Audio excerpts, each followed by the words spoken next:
आता ही केवट आहे. उभे नका राहू तुम्ही. हे गुरु उभे नका राहू. पहिले कसं करतो उभं राहायचा अधिकार फक्त लक्ष्मण दादाला आहे.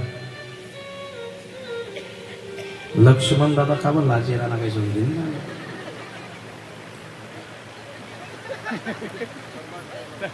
लाल वेगळे त्या लाल राम माता सीता लक्ष्मणजी केवट, इनका नाम क्या है मालूम नहीं मैंने मेरे को भी मालूम नहीं. जान दो अपने को क्या करेगा. तुमको तुम्हारी पत्नी का नाम पता नहीं तो मेरे को क्या पता होगा. ही केवटाची पत्नी आहे आणि ते केवट आहे. या केवटाला नेमकं शरयू मातेच्या काठावर एकच नावाडी होता का तर नाही, मग अनेक नावाडी होते. मग देव केवटाजवळच का भर गेले हा पहिला प्रश्न. केवटाला पाय का धुले हा दुसरा प्रश्न. हा केवट मागच्या जन्मात कोण होता तिसरा प्रश्न. तिसऱ्या प्रश्नाचं उत्तर देतो आणि उर्वरित दोन प्रश्नांचे उत्तर उद्या देतो कारण आपल्याकडे वेळ नाही. आता केवट सांगितल्या जातो पण मागच्या जन्मात कोण होता हे सांगितल्या जात नाही. लक्ष देऊन ऐका. आता मागच्या जन्मामध्ये केवट आहे. क्षीरसागरामध्ये कासव आहे. कोण आहे कासव आहे. बोल कोण आहे. आता क्षीरसागर म्हणजे समुद्र. त्या समुद्रामध्ये विष्णू भगवंत शेष नागावरती झोपलेले असतात आणि हे माहिती पडलं केवटाला मागच्या जन्मात. मॅडमला बसवा खाली बसा, तुम्हाला नंतर दिसतील ना ते.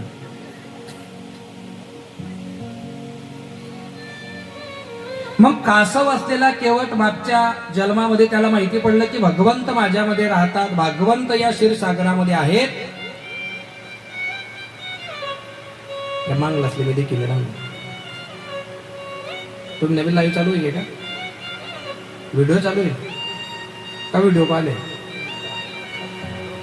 या व्हिडिओ करले तर रातभर जगतस मनात आवाज मी ऐका जातो. काल दिन तिथे आरती 3 घंटाचा निशोका करता तू करता. कासवाला माहिती पडलं की आपल्यामध्ये या समुद्रामध्ये देव राहतो आणि मग तो कासव देवाला भेटायसाठी गेला. पण देव काही खाली थोडी झोपलेले होते, शेषनागावर झोपलेले होते. कुठे. आता मला एक सांगा, कासव जर आला तर शेषनाग भेटू का. शेषनागाने त्याला फुंक मारली तो खाली पडला. डबल उठला फुंक मारली खाली पडला. 3दा झालं. चौथ्यांदा शेषनागाने डायरेक्ट एवढा विषाचा मारा घेतला की तो कासव डायरेक्ट मेला. त्या कासवाच्या आत्म्याला वाईट वाटलं. कासवाच्या आत्म्याचं असं म्हणणं होतं देवा तुझ्या पायाचं दर्शन घ्यायचं होतं पण या शेषनागाने काही दर्शन घेऊ दिलं. तेव्हा विष्णू भगवंत सांगतात या जन्मात जरी तुला दर्शन घेऊ दिलं नसेल पण पुढच्या जन्मामध्ये तो शेष लक्ष्मणाच्या रूपाने उभा राहील. पुढ्या समोर मी तुला माझे पाय धुण्याची संधी प्राप्त करून देईल. हा तो केवट आहे जो मागच्या जन्मामध्ये कासव होता हे सांगितलं गेलं पाहिजे.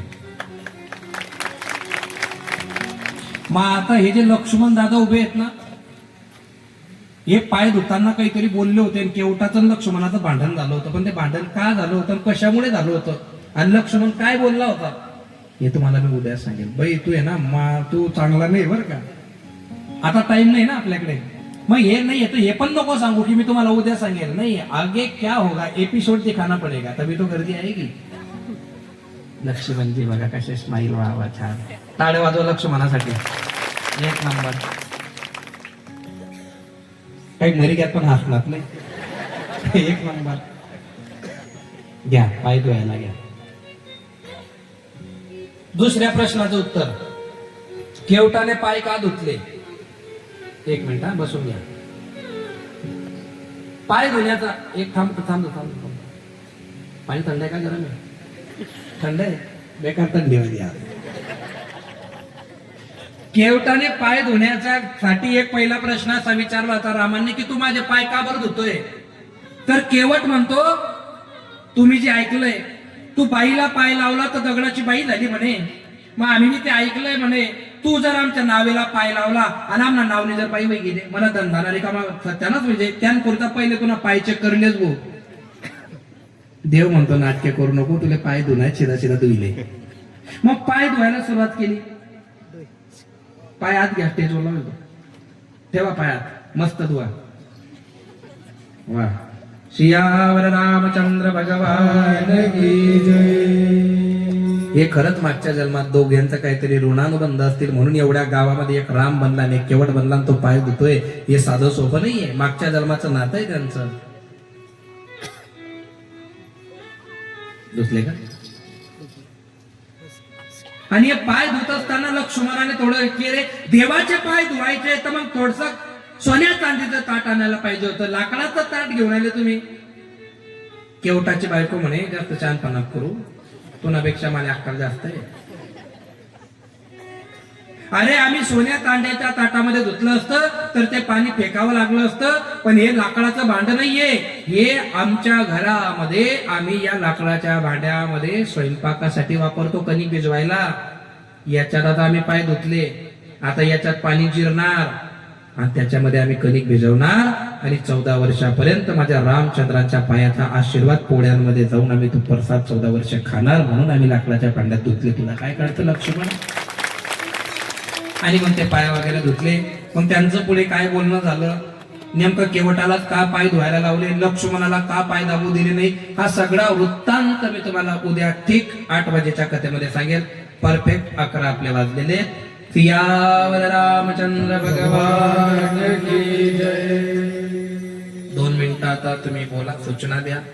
आरतीचे यजमान तयार होतील, त्याच्यानंतर आरती होईल. आरती झाल्याशिवाय घरी कोणी जायचं नाही.